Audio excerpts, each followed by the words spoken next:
There's a strange phenomenon that happens when you spend most of your life at sea. Land becomes the foreign country. The solid, unmoving ground feels unnatural beneath your feet. The air, without the constant, clean scent of salt, feels thick and stagnant. You become a tourist in the world everyone else calls home. For me, a 38-year-old merchant marine officer, these brief port calls back to my family's world were the most challenging part of the job. More challenging than navigating a supertanker through the Strait of Malacca in a typhoon.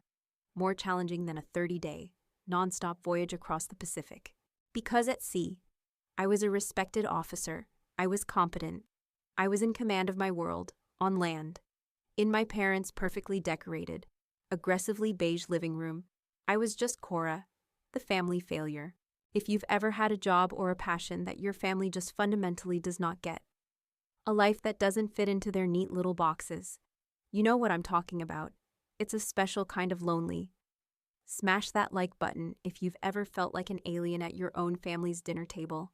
I was 2 days into a 3-week leave, and I was already feeling the familiar, suffocating pressure of their disapproval. The occasion was the weekly mandatory Sunday dinner. The main topic of conversation, the only topic of conversation, was the cruise. My parents, Richard and Helen, were celebrating their 40th wedding anniversary in a few months, and my older brother, Daniel, had decided to mark the occasion by gifting them a lavish, 10-day Caribbean cruise on one of those new megaships. A glossy brochure for the cruise line, Elysian Seas, was being passed around the table like a sacred text. "Look at the Grand Pinnacle Suite, Mom," my brother's wife, Tiffany, said, pointing a perfectly manicured finger at a picture of a room larger than my entire apartment. "It has its own private balcony with a jacuzzi. Daniel already booked it for you and Dad." "Oh, Daniel, it's too much," my mother said, though her eyes were shining with delight. "Nonsense." "Helen," my father boomed, beaming at his son, "the boy's done well for himself. He can afford it. It's important to be able to provide for your family." He said it with a sideways glance at me, a casual little jab that was as reflexive to him as breathing. Daniel was a partner at a big downtown law firm. He was the golden child, the one who had followed the approved flight plan for Life Good University. Law school, high-powered job, a wife who was an expert in throwing dinner parties, and 2 perfect, polo shirt-wearing children. He built his life on solid ground, in a world of contracts and billable hours. My life was a world of steel decks, engine rooms, and endless horizons. They couldn't understand it, so they dismissed it. They didn't see the skill it took to dock a 100,000-ton vessel. They didn't see the immense responsibility of being in charge of a billion-dollar ship and its cargo. They saw a dirty, blue-collar job. They saw a woman who was constantly running away, a drifter who couldn't hold down a real job on land. They saw a failure. "The ship is called the Elysian Dream," Daniel said, taking the brochure back. "It's their newest vessel, state-of-the-art. Has 12 restaurants, a water park, a full-size theater. It's basically a floating city." As they talked, my mind, the mind of a professional mariner, was automatically processing the information. A new ship of that class, probably a post-Panamax, over 150,000 gross tons, diesel-electric propulsion, most likely, with ozopods for maneuverability, a crew of over 2,000, a massive, complex, and incredibly challenging vessel to operate. "And there's a formal night. Helen, a captain's gala," Tiffany was saying. "We'll all have to get new gowns. I saw the most divine dress at Neiman's last week." They continued like this for the better part of an hour. They planned every detail. The dinner reservations at the exclusive steakhouse on board, the shore excursion in St. Bart's, which involved swimming with dolphins, the type of champagne they would order for the anniversary dinner itself. They debated the merits of a port side versus a starboard side cabin, and the entire time, not one of them looked at me, not one of them asked for my opinion, not one of them said, "Cora, you'll love this," or "Cora, what do you think?" They spoke of the ship, the ocean, my world, with the excited ignorance of tourists, while I, the seasoned professional, sat in silence. I was an invisible guest at my own family's table. It was a familiar feeling, It was the same way they had reacted when I first told them I was going to the Maritime Academy instead of law school. The what my father had asked. A look of genuine bewilderment on his face. Like, for sailors, you want to work on a boat. It's a ship, Dad. I had tried to explain. And I'll be an officer, not a sailor. It's a 4-year degree. Just like any other university. It's a highly skilled profession. But why my mother had cried. It's so strange. And it's for men. What kind of life is that for a woman? You'll be gone for months at a time. You'll never meet a nice man. You'll never settle down. That's the point, Mom, I had muttered under my breath. They didn't see the romance of it. The call of the sea was a language they didn't speak. They didn't see the honor and tradition of the merchant marine. They saw a strange, grubby, and lonely life. They saw me choosing a path that would offer them no bragging rights at the country club. And from that moment on, the narrative was set. Daniel was the success. Cora was the failure. Over the years, I had tried to share my world with them. I had tried to explain the complexities of navigation, the thrill of seeing a foreign port for the first time, the deep familial bond you form with your crewmates. It was useless. Their eyes would glaze over. They would nod politely and then immediately change the subject back to Daniel's latest promotion or the new car he had bought. I came home after a harrowing trip through the pirate-infested waters of the Gulf of Aden. We had been stalked by skiffs for 2 days and had to take evasive maneuvers, using water cannons and LRADs to keep them at bay. It was terrifying and exhausting. When I tried to tell my father about it, he listened for about 30 seconds before interrupting me. That sounds stressful, honey, he'd said. Your brother had a very stressful week, too. He was in court all day on that big merger case. The pressure was immense. A corporate merger. He had equated a corporate merger with facing down armed pirates in international waters. It was then that I truly understood. My world was so foreign to them, so completely outside their context, that they had no frame of reference for it. They couldn't understand my challenges, so they minimized them. They couldn't understand my victories, so they ignored them. It was easier to just file my entire life under the category of strange and disappointing and focus all their attention on Daniel, the son whose life made sense to them. So I think we should all book our shore excursions online before we go, Tiffany was saying, pulling me from my thoughts. The popular ones sell out fast. Daniel and I were thinking of the private catamaran trip in St. Thomas. That sounds lovely, dear. My mother said, What about you, Richard? What do you want to do? They continued to plan, their voices a cheerful, oblivious hum. They had planned the suites, the dinners, the activities, the formal wear. They had planned the entire 10-day trip. They had planned every single detail. Except one. Me. The dinner was finally winding down. My father was paying the bill. A grand gesture he always made. My mother was gathering her purse. Daniel and Tiffany were whispering to each other, probably about how tedious the evening had been. And I just sat there, a cold knot forming in the pit of my stomach. The question was hanging in the air, unspoken, and so painfully obvious. The fact that no one had asked it was the answer in itself. But I had to hear it. I had to make them say it. After a lifetime of being ignored, of being dismissed, I needed, just this once, for the subtext to become text. As my mother stood up to leave, I cleared my throat. All of them turned to look at me, a little surprised, as if they had forgotten I was still there. The cruise sounds wonderful, I said, my voice steady. It sounds like a perfect way to celebrate your anniversary. It will be, my mother said, smiling vaguely. Your brother has been so generous. I was just wondering, I continued, my heart starting to beat a little faster. You've mentioned all the plans for the 4 of you. I was just wondering what the arrangement was for me. The silence that followed was stunning. It was a loud, deafening silence, full of a sudden, collective social horror. They all looked at each other, their faces a mixture of panic and pity. They had been so caught up in their own world. They had literally forgotten to account for me, and now, I had made them confront it. I had made it awkward. I had, as always, ruined the perfect family moment. My father was the one to finally speak. He cleared his throat, unable to look me in the eye. Well, Cora, he began, his voice taking on a tone of strained, Paternal reason. We didn't think you'd be interested. And that was just the beginning. The real, brutal, uninvitation was yet to come. Have you ever asked a question you already knew the answer to, but you had to hear the other person say it out loud? You ask it because the quiet, polite, unspoken dismissal is somehow more painful than the clean, brutal truth. You need the wound to be made visible. You need to hear the words, just to confirm that you're not crazy. That's where I was, sitting at that dinner table, my simple question hanging in the air like a storm cloud. I was just wondering what the arrangement was for me. The four of them, my mother, my father, my brother Daniel, and his wife Tiffany, looked at each other in a shared, silent panic. It was a fascinating and horrifying thing to watch. They communicated in a flurry of micro-expressions, a slight widening of the eyes from my mother, a subtle tightening of the jaw from my father, a quick, almost imperceptible shake of the head from Tiffany to Daniel.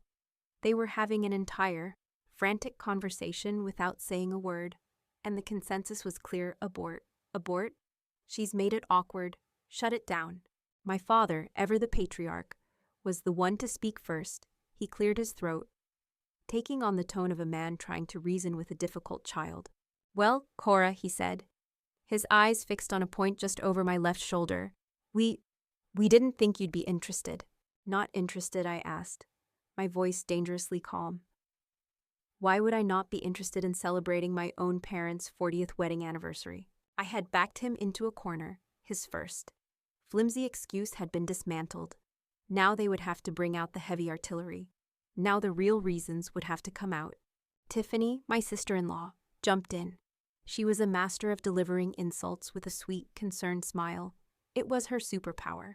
Well, Cora, honey, she began, her voice dripping with syrupy condescension. It's just, you know what these formal cruises are like? It's a very specific kind of crowd. There are formal nights, the captain's gala, a dress code, and your style is just so wonderfully authentic and rustic. We wouldn't want you to feel uncomfortable or out of place. There it was. Insult number 1. You are too rough, too unrefined. You are not classy enough for us. She had managed to call me a classless slob while making it sound like she was doing me a favor. It was impressive, really. I own a dress. Tiffany, I said, my voice as flat as a calm sea. Of course you do, sweetie, she said, patting my hand as if I were a simpleton. It's not just that. It's the whole atmosphere. All of our friends from the firm and the club will be there with their spouses. It's all couples. We were just worried you'd feel, like a third wheel. Insult number 2, delivered with the same loving concern. You are single and childless, and your solitary status is an inconvenience to our perfect, coupled world. Now it was my brother's turn, Daniel, the lawyer.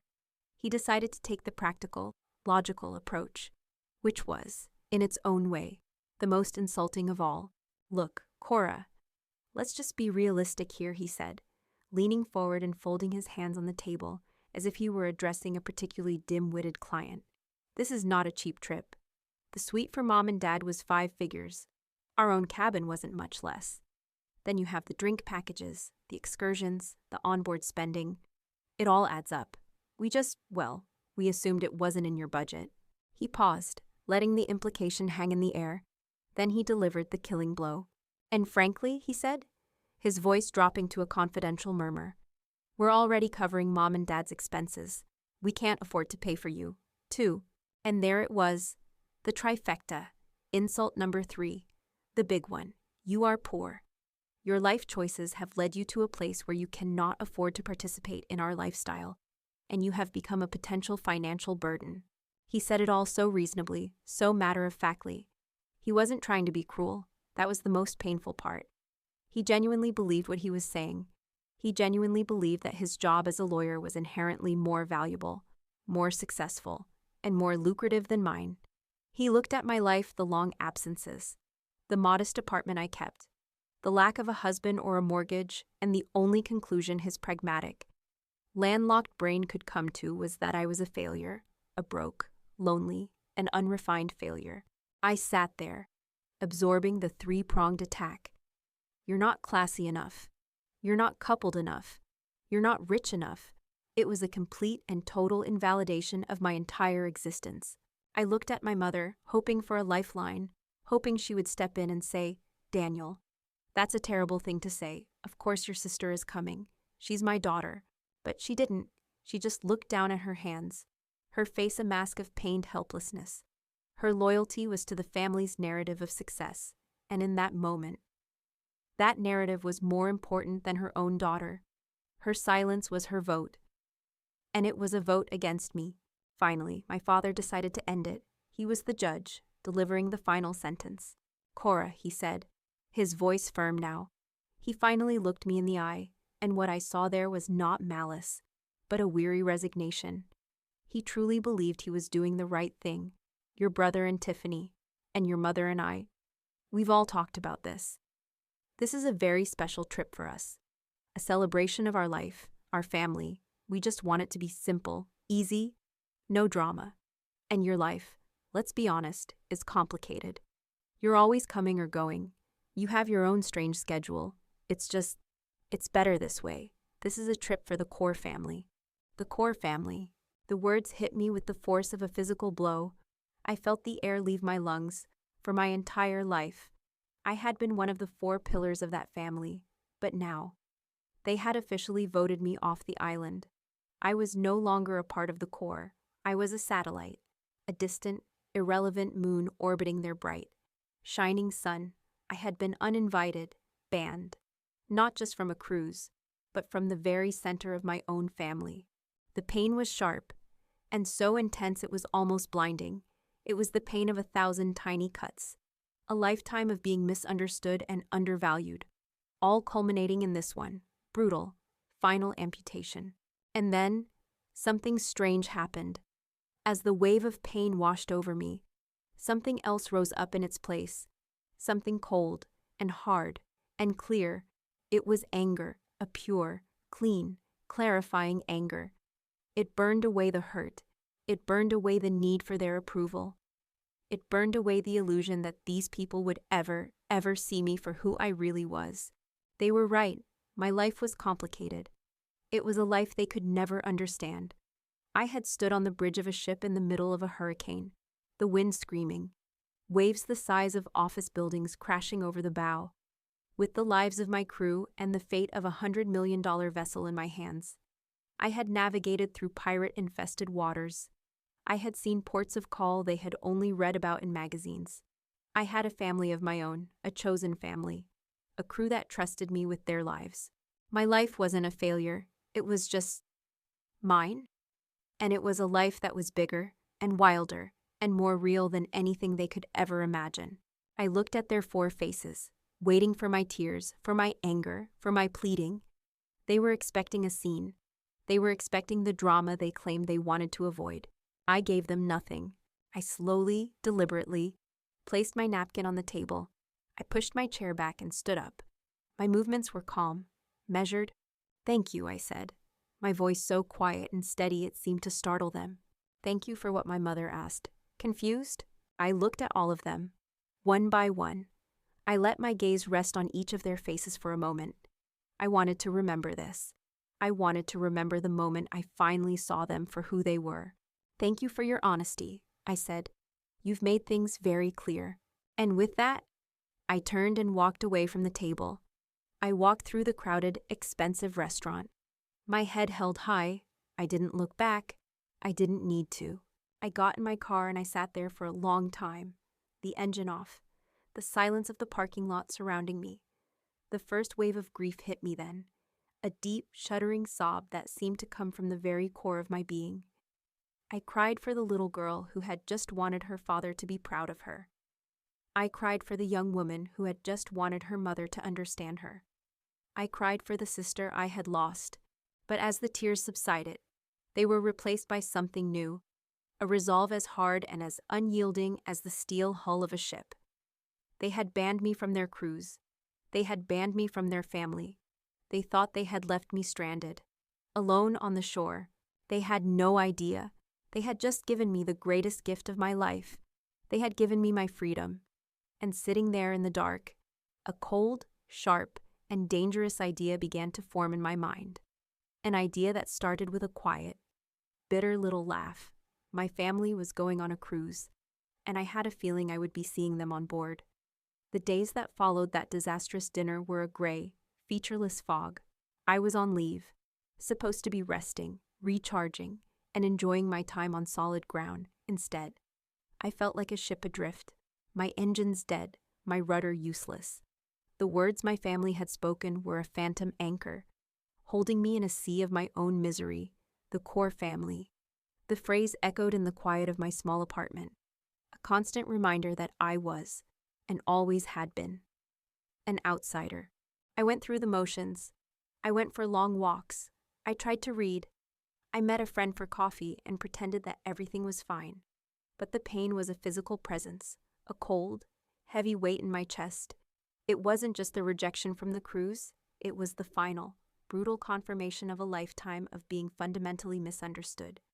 It was the grief of realizing that the family you were born into would never be the family you truly belonged to. I drafted and deleted a dozen angry text messages. I wrote a long, scathing email to my father, detailing every single one of his condescending remarks over the past 20 years. Then erased every word. What was the point? It wouldn't change anything. It wouldn't make them see me. It would only be, as my father would say, more drama. For the first time in my professional life, I second-guessed my choices. Not because I thought they were wrong, but because they had cost me my family. I thought about the promotions I had turned down that would have given me a shore-based job. I thought about the relationships I had let wither because I was always at sea. Had they been right all along? Had I chosen a lonely, strange life that had left me with nothing but a passport full of stamps and a profound sense of isolation? I was at my lowest point, a ship taking on water, ready to sink. And then, the universe decided to throw me the most insane, beautiful, and ridiculously ironic lifeline imaginable. It was a Thursday afternoon. I was sitting on my couch, staring at the glossy Elysian Seas cruise brochure that was still sitting on my coffee table like a monument to my own exclusion. I was tracing the ship's itinerary with my finger: San Juan, St. Thomas, St. Martin, and feeling a fresh wave of bitterness. When my phone rang, it was an unfamiliar number with a Miami area code. I almost didn't answer, but a professional instinct, the habit of always being on call, made me swipe to accept. "This is Cora," I said, my voice listless. "Cora Torres. This is Mark from the Maritime Crewing Group," a brisk, professional voice said on the other end. "I hope I'm not catching you at a bad time. I know you're on leave, and for that, I apologize. But we have an emergency situation, and your name was at the very top of our list." The Maritime Crewing Group was the high-end agency that handled contracts for senior officers, captains, chief engineers, chief officers. They only dealt with the best, most experienced mariners in the industry. "I'm listening," I said, a flicker of my professional self stirring through the fog of my depression. "We have a master mariner who is scheduled to take command of a vessel out of Miami this weekend, who has had a major medical emergency. He's in the hospital. He's going to be fine, but he's out of commission for at least a month." "I'm sorry to hear that," I said. "Thank you. The problem is, his ship sails in 3 days on a 10-day Caribbean run. It's one of the big cruise lines, and they are in a massive bind. They need a relief captain, someone with an unlimited master's license, experience with vessels over 100,000 gross tons, and a spotless record who can get to Miami and take command by tomorrow night. It's a nightmare to fill on this short notice." My first, immediate thought was no, absolutely not. I was a wreck. I was on leave. The last thing I wanted to do was take command of a massive, unfamiliar cruise ship with 2 days' notice. My place was here, on my couch, feeling sorry for myself. "Mark, I appreciate the call," I began, ready to politely decline. "But I'm in the middle of a scheduled leave. I'm not sure I'm available." "I understand," he said, his voice taking on a persuasive edge. "But Cora, they are prepared to be extremely generous. They are offering double the standard day rate, a completion bonus, and a future cruise credit for you and a guest for a suite on any of their ships for the next 5 years. They are desperate, and frankly, there are only a handful of people in the country we would trust with this responsibility. You're our first call." The offer was staggering. The money alone was enough to make me pause. It would be more than I usually made in 3 months. But it was still a no. My heart wasn't in it. I appreciate the offer, Mark, but I'm going to have to pass. I said. I understand, he said, and I could hear the disappointment in his voice. Well, if you change your mind, the offer stands. It's a 10-day run, Miami to the Eastern Caribbean. The vessel is the Elysian Dream. The words hit my brain with the force of a rogue wave. My breath caught in my throat. I slowly turned my head and looked at the brochure on my coffee table. The elegant script on the front read, Elysian Seas. Experience the dream. It couldn't be. It was impossible. A coincidence of such epic, cosmic proportions that it defied all logic. My hands started to shake. The Elysian Dream, I repeated, my voice a strangled whisper. That's the one, Mark said. Their newest flagship, a beautiful vessel. I stood up and walked over to the coffee table, my heart hammering against my ribs. I picked up the brochure. I opened it to the page detailing the itinerary for the anniversary celebration cruise my family was taking. Departure Port Miami. Departure date. This coming Sunday, itinerary San Juan, St. Thomas, St. Martin. Ship the Elysian Dream. It was the same ship. It was the very same ship. And you guys. In that moment, something inside me shifted. The grief, the hurt, the pain of the last week, it didn't just disappear. It was burned away in a sudden, brilliant, glorious flash of pure, unadulterated irony. The universe hadn't abandoned me. It had just handed me a script for the greatest, most satisfying story I could ever imagine. It was a gift, a beautiful, karmic, once-in-a-lifetime gift. They had banned me from their cruise. They had deemed me unworthy to be a guest on their vacation. They had no idea that I was about to become the master of their vessel, the commander of their floating city, the captain.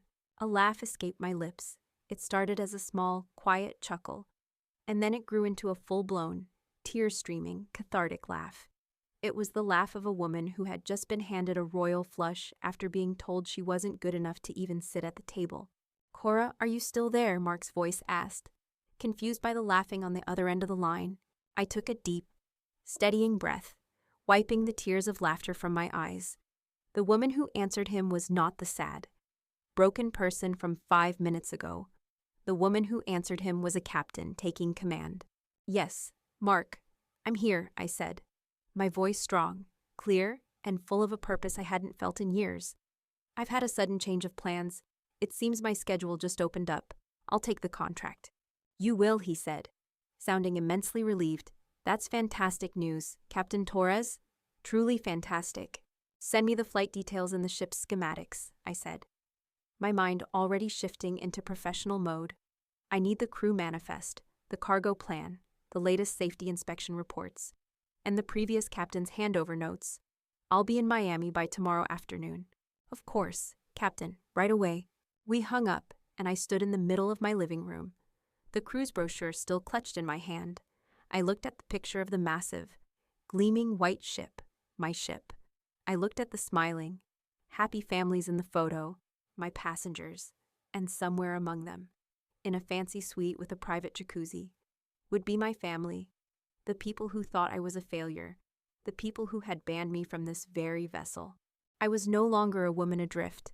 I had a course, I had a heading, I had a mission, and for the next 10 days, I was going to be the most professional, the most competent, the most respected captain in the entire Elysian Seas fleet, and I was going to enjoy every single, beautiful, ironic second of it. The flight to Miami was the calm before the storm. I spent the 2 hours not sleeping or watching a movie, but studying.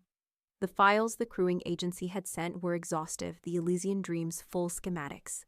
The crew manifest with over 2,100 names, the detailed cargo and provision plans, the vessel's safety records, and the previous captain's handover notes. To an outsider, it would have been an impenetrable mountain of technical data. To me, it was a language I had spent my entire life learning to speak. By the time the plane touched down, I knew my ship. Boarding a cruise ship as its captain is a fundamentally different experience from boarding as a passenger. You don't go through the massive, cheerful terminal with the crowds and the photographers. You go through the crew entrance, a small, discreet door at the base of the ship that smells of industrial cleaning supplies and purpose. The moment I stepped through that door, the world shifted. The pity and condescension of my family's world vanished, replaced by something else entirely: respect. A young staff officer was waiting for me. "Captain Torres?" he asked, his back ramrod straight. "At ease, son," I said with a smile. "Just Cora is fine for now." "Welcome aboard, Captain," he said, not relaxing an inch. "The senior officers are waiting for you in the wardroom." The wardroom, or officers' mess, was a simple, functional space, a world away from the gilded opulence of the passenger decks above. Waiting for me were the three people who would be my right hands for the next 10 days: the chief officer, a tall, sturdy Greek man named Nikos, who would be my second in command; the chief engineer, a sharp, no-nonsense Scotswoman named Fiona; and the hotel director, a suave Italian named Marco, who was in charge of everything related to the passengers. They all stood as I entered. There were handshakes, formal introductions. I could see them assessing me, taking my measure. A new captain, especially a last-minute relief, is always an unknown quantity. "Welcome aboard, Captain," Nikos said, his voice a deep baritone. "We were sorry to hear about Captain Erickson, but we're grateful you could step in." "I'm happy to be here, Chief," I replied. "Now, let's get to it. I've read the handover notes, but I want to hear it from you. Give me the full status report. Propulsion, navigation systems, any outstanding safety issues, and any crew problems I need to know about. Marco, I especially want to know about any VIPs or challenging guests on the manifest." For the next 2 hours, we held a meeting that was more intense than any corporate board meeting my brother had ever sat in. We talked about engine performance, stabilizer fin mechanics, a minor issue with a forward bow thruster, and a developing tropical depression 1,000 miles to the east that we would need to monitor. I listened. I asked questions. I made decisions. And with every question I asked, with every piece of technical data I quoted from memory, I could feel the atmosphere in the room change. Their initial polite caution was replaced by a dawning respect. They realized I wasn't just a relief captain. I knew my business. I knew ships. Have you ever had a secret that just made you want to smile all day long? A wonderful, delicious, private joke that only you were in on for the next 24 hours. As we prepared for the passengers to board, that was my life. I walked the decks of my new command, and with every step, the hurt and humiliation my family had heaped on me felt smaller and more distant. I didn't explore the Lido deck or the grand atrium. I explored the heart of the ship. I went down to the engine control room with Fiona, a vast, humming, surgically clean space that was the vessel's beating heart. I went to the massive, multi-story galley with the executive chef, a man in charge of preparing over 20,000 meals a day. And most importantly, I spent hours on the bridge. The bridge of a modern cruise ship is a technological marvel. It's a wide, quiet, glass-enclosed space at the very front of the ship, with a panoramic 270-degree view of the sea. It's a cathedral of technology, with dozens of screens displaying radar, GPS charts, engine status, and weather data. This was my new office, my throne room, and it fit me like a glove. The next afternoon, the passengers began to board. From the tinted windows of the bridge, I could see the throngs of people streaming into the terminal, a river of brightly colored vacation clothes and happy, expectant faces.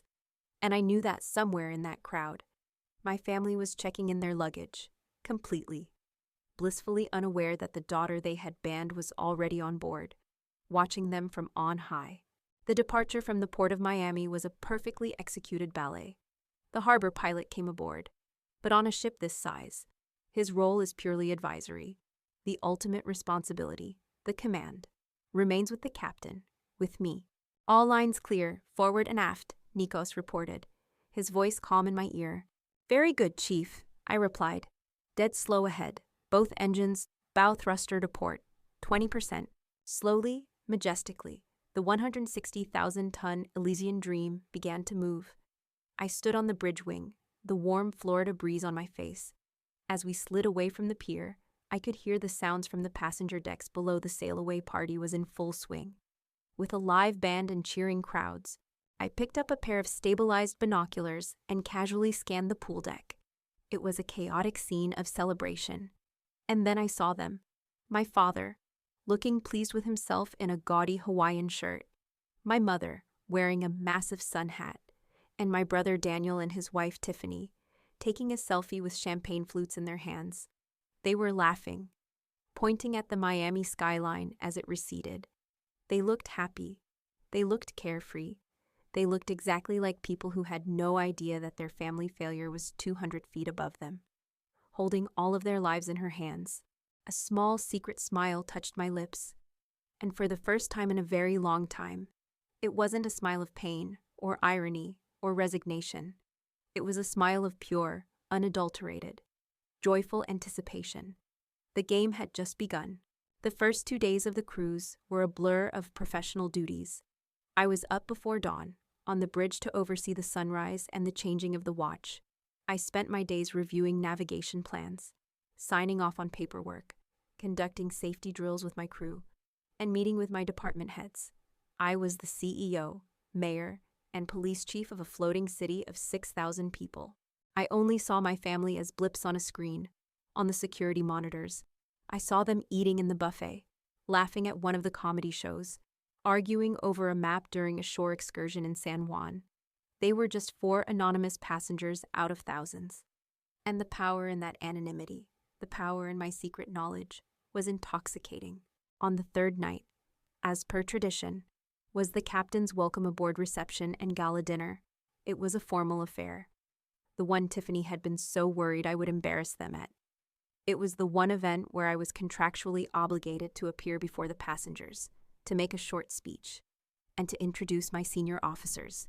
As I got ready in my spacious captain's quarters, I chose my uniform with care. The crisp, white formal jacket with the 4 gold stripes of a master mariner on the epaulets. The dark trousers, the polished black shoes. I looked at my reflection in the mirror. There was no trace of the sad, downtrodden woman who had sat at that dinner table 2 weeks ago. In her place was Captain Cora Torres, a woman in command of her ship, her crew, and her own destiny. My family would be there tonight, in their finest clothes, excited to finally meet the captain of this magnificent vessel. They had no idea they already had. The irony was so perfect, so beautiful, so complete, that I actually laughed out loud. It was time to head downstairs.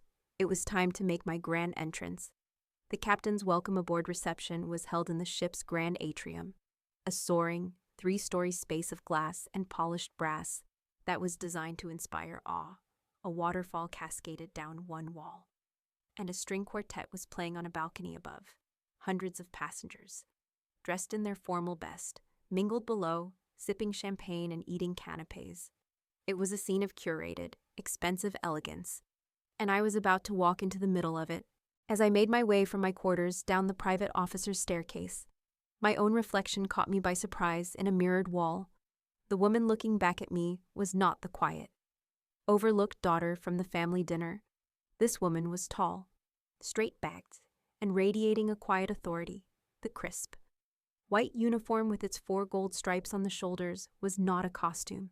It was a skin I had earned over 20 years of hard work, dedication, and sacrifice. This was who I really was.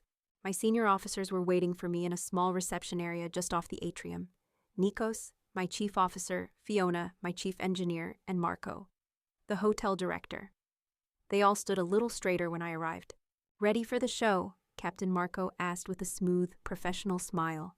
"Born ready, Marco," I replied. "Let's give the passengers a night to remember." The cruise director, a man named Lance with a dazzling smile and the boundless energy of a game show host, spotted us and rushed over. "Captain, you look magnificent. The passengers are so excited to meet you. Are we ready?" "Whenever you are, Lance," I said. "Excellent senior officers. If you'll follow me." He led us through a side entrance onto a small, elevated stage at the base of the grand staircase. The string quartet finished their piece with a flourish, and Lance stepped up to the microphone. "Good evening, ladies and gentlemen, and welcome," his voice boomed through the atrium. "On behalf of the entire Elysian Seas family, We are so thrilled to have you with us on the maiden season of our magnificent flagship, The Elysian Dream." A wave of enthusiastic applause swept through the crowd. I stood on the stage, slightly back from the spotlight, my hands clasped loosely behind my back. From my vantage point, I could see everything, and I began to scan the crowd. My heart was beating a steady, calm rhythm. I was a hunter, searching for my prey. And then I found them. They were standing near the main bar, a perfect little island of my family's specific brand of smug satisfaction. My father was holding a glass of scotch, looking important. My mother was laughing with another couple, her jewelry glinting in the soft light. And Daniel and Tiffany were standing close together, looking for all the world like the king and queen of the prom. They were all dressed to the nines, radiating success and self-satisfaction. They looked happy. They looked relaxed. They had no idea what was coming. You guys, you know that feeling in a movie, right before the asteroid hits or the tidal wave comes. That perfect, beautiful moment of calm before the chaos. That's what I was watching. And I was the asteroid. "We have a spectacular 10-day voyage ahead of us," Lance continued. "And the safety, comfort, and happiness of every single one of our guests is our #1 priority. That's why we have the very best crew in the industry, led by a team of the most experienced senior officers on the 7 seas. And it is my great pleasure to introduce them to you now." I allowed myself a small, secret smile. The show was beginning. Lance introduced Marco first, then Fiona. Each of them stepped forward, gave a polite wave, and was met with a warm round of applause. My family clapped along politely, looking vaguely bored. This was just the opening act for them. And keeping our vessel on a safe and steady course, Lance boomed.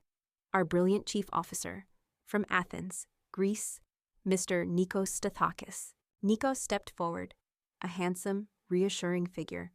There was more applause. My family was now looking around the room, probably trying to spot someone important they could talk to later. Their attention was drifting. I needed them to be watching. And now, Lance's voice dropped, becoming serious and full of gravitas. "The moment you have all been waiting for. Every ship has a heart, but every ship must also have a mind, a leader, the one person who bears the ultimate responsibility for all 6,000 souls on board, the master of this vessel." His words had the desired effect. The crowd grew quiet, expectant. I saw my family turn their attention back to the stage.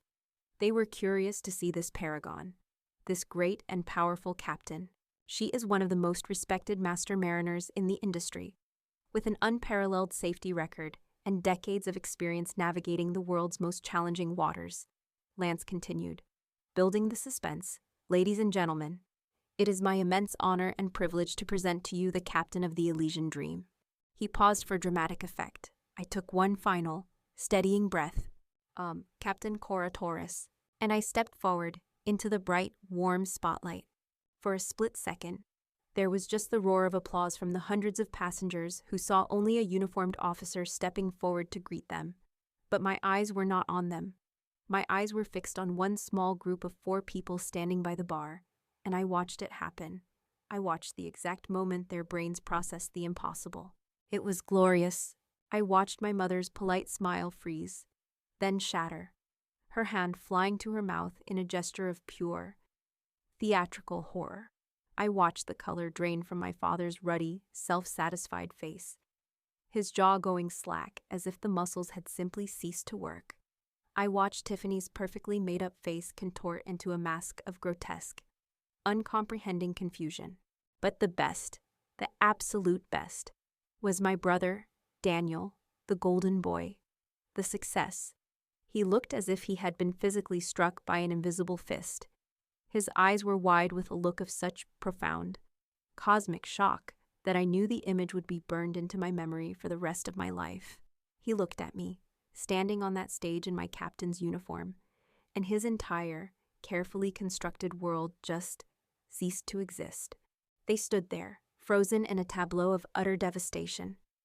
While the rest of the room applauded the stranger, they thought I was. As I reached the center of the stage, my chief officer, Nikos, stepped to the microphone beside me. This was part of the tradition, the official on-board welcome. He turned to me, his expression perfectly professional. Though I could see a twinkle of amusement in his eyes, he knew. I had briefed him on the challenging guests we had on board. He gave me a crisp, formal nod.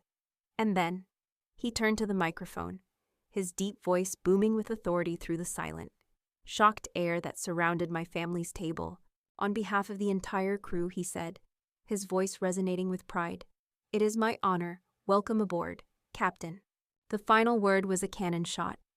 It was the exclamation point on the most beautiful, perfect, and satisfying punchline the universe had ever written. The applause from the passengers swelled again, and I just stood there, looking directly at my 4 family members. I didn't smile. I didn't gloat. I just looked at them, letting them see me, letting them see the woman I really was. For the very first time, the woman they had dismissed, the woman they had mocked, the woman they had banned, the captain. After a moment that stretched into a beautiful, uncomfortable eternity, I stepped to the microphone myself. My voice, when I spoke, was calm, clear, and steady. The voice of a captain in absolute command of her ship. "Good evening, everyone," I said, my gaze sweeping over the crowd, but my words aimed at a very specific audience of 4. "I am Captain Cora Torres, and it is my distinct pleasure to welcome you all aboard my ship. I have a feeling this is going to be a very, very memorable voyage." My welcome speech was short, professional, and utterly devoid of any personal emotion. I spoke of the beautiful weather, the exciting ports of call, and the dedication of my crew. I was a calm, smiling, and authoritative stranger. To the hundreds of passengers, I was their captain. To the 4 people standing frozen by the bar, I was a ghost who had just set their world on fire. After the speech, I didn't linger. I gave a final, polite nod to the crowd, and then I turned and walked off the stage, my senior officers following me. I did not look at my family. I did not need to. I could feel their stunned, horrified gazes on my back. I retreated to the quiet, orderly world of the ship's command levels, leaving them to drown in the sea of their own confusion amidst the swirling cocktail party. The next 7 days of the cruise were a masterclass in controlled distance. I was the most powerful person on the ship. And yet, to my family, I had never been more inaccessible. They were trapped in a floating city where I was the absolute monarch, and they had no audience with the Queen. The ship, I quickly learned through the crew's efficient gossip network, was buzzing with the story. No one knew the backstory, of course, but they knew there was a story. They had seen the looks on my family's faces. They had seen the public shock. My family, who had boarded this vessel expecting to be treated as VIPs because of their expensive suite, had become a source of intense speculation and intrigue among the other passengers. They had wanted to be the center of attention. Well, they had gotten their wish, just not in the way they had intended. They tried to reach me. My mother left 3 tearful, rambling voicemails on my cabin phone, which my personal steward politely informed her I was too busy to receive. My father attempted to come up to the executive levels, only to be politely but firmly turned away by security. Informed that these decks were for authorized personnel only, my brother, Daniel, sent me a long pleading email, full of apologies and a desperate desire to just talk and understand. I read his email, and for the first time, I felt a flicker of something other than anger or satisfaction. It was a faint, distant pity. He didn't want to understand my life. He wanted me to explain to him how he could have been so blind. He wanted me to fix his own discomfort. I didn't reply. I was busy. I had a ship to run. I was on the bridge for every departure and every arrival, my voice calm and clear as I gave the orders to navigate us through the turquoise waters of the Caribbean. I oversaw safety drills. I dealt with a minor mechanical issue in the engine room with Fiona. I hosted a dinner for a group of VIP passengers. I did my job, and in the quiet professionalism of my duties, I found a profound and healing sense of peace. My identity was not up for debate here. It was written on the stripes on my shoulder. It was in the respect in my crew's eyes. It was in the steady thrum of the engines beneath my feet. On the final formal night of the cruise, 2 days before we were scheduled to return to Miami, I decided it was time. I was not going to hide from them for the entire trip. That would be an abdication of my own power. The confrontation had to happen. But it would happen on my terms, in my space, by my rules. I had my steward, a crisp and efficient young man named Thomas, deliver a formal, handwritten invitation to my family's suite. It was printed on heavy, cream-colored cardstock with the ship's crest embossed in gold at the top. Captain Cora Torres requests the pleasure of your company for dinner at the captain's table this evening at 1900 hours. It was not a request from their daughter, it was a summons from their captain. They had no choice but to accept. That evening, I stood waiting for them in the main dining room. The captain's table was the best in the house, a large, round table set for 10, directly in the center of the grand, two-story room. I had invited other guests to join us, an elderly, charming couple who were celebrating their 60th anniversary, and a famous author I had discovered was on board. They would serve as polite, unsuspecting buffers. My family would be forced to be on their best behavior. They arrived together, a phalanx of misery. They looked like they were walking to their own execution. My father's face was pale, my mother's eyes were red and puffy, and Daniel and Tiffany looked like they had aged 10 years in the last week. Mom, Dad, Daniel, Tiffany, I said, my voice warm and welcoming, the perfect hostess. I'm so glad you could join me. Please, let me introduce you to my other guests. The dinner was a surreal piece of theater. I steered the conversation with the skill of a harbor pilot navigating a tricky channel. I asked the elderly couple about their 60 years of marriage. I discussed the author's latest novel. I was charming. I was engaging. I was completely in command. My family, for their part, was mostly silent. They answered my direct questions with monosyllabic replies. They ate their food like automatons. They were so far out of their depth. They were practically drowning. They were waiting for the other shoe to drop. It dropped with the dessert course. After the other guests had been served their coffee, I turned my attention to my family. I hope you've enjoyed your cruise, I said, my voice still light and pleasant. My mother just nodded, twisting her napkin in her lap. It's been eventful, my father muttered into his coffee cup. Yes, it has, I agreed. I took a slow sip of my water. Then I set the glass down. The casual part of the evening was over. We need to discuss our new arrangement. They all looked at me, their faces full of dread. This trip has been very clarifying for me, I began, my voice losing its host-like warmth and taking on the cool, clear tone of a captain giving her orders. You made it very clear that you see me, and my life, as a failure and an embarrassment. You made it very clear that I am not, as Dad so eloquently put it, part of the core family. Cora, we didn't mean it, my mother whispered, her voice breaking. You meant every word, I said, not unkindly, but with absolute finality. And that's okay. You are entitled to your opinion, but I am entitled to protect myself from it. So, from now on, our relationship will be different. I looked at each of them. I will not be attending weekly family dinners anymore. I will not be spending my precious, limited time on leave trying to win your approval. I will see you on major holidays, and on my terms. Our conversations will be civil, and they will be about neutral topics. You will not comment on my career, my finances, or my personal life, and I will not comment on yours. You can't just cut us off, my father blustered, a flash of his old self returning. I'm not cutting you off, Dad, I said. I am setting a boundary you have made it very clear is necessary. You banned me from your family vacation. I am now banning your judgment and your disrespect from my life. It seems perfectly fair to me.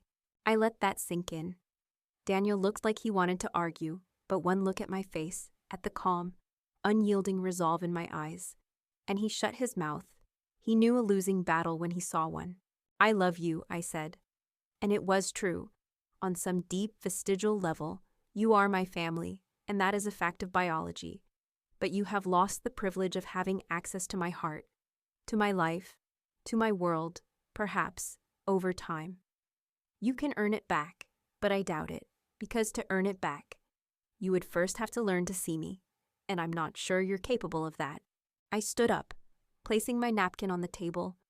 Now, if you'll excuse me, I have a ship to run. Please, enjoy your dessert. And I walked away, leaving them sitting at the most prestigious table on the ship, the guests of honor at the captain's table, looking like the 4 loneliest people in the world. The next morning, I was on the bridge before dawn. The ship was slicing silently through a calm, dark sea. The only light was the soft glow of the instrument panels and the endless, brilliant spray of stars overhead. My chief officer, Nikos, was standing beside me, a cup of coffee in his hand. We stood in a comfortable silence for a while, just watching the horizon. "So," he finally said, his voice a low rumble, "your family, they enjoyed their dinner." I smiled, a real, genuine smile. "Let's just say it was a very productive meeting." He chuckled. "I have a feeling things will be different for you now, Captain." I looked out at the first, faint hint of dawn on the eastern horizon, a thin line of gold, promising a new day. "Yes, Nikos," I said, my voice full of a peace I had never known before. "I have a feeling they will be." I was at the helm of a 100,000-ton vessel, but more importantly, I was finally, after a lifetime at sea, at the helm of my own life, and the view from the bridge was absolutely beautiful.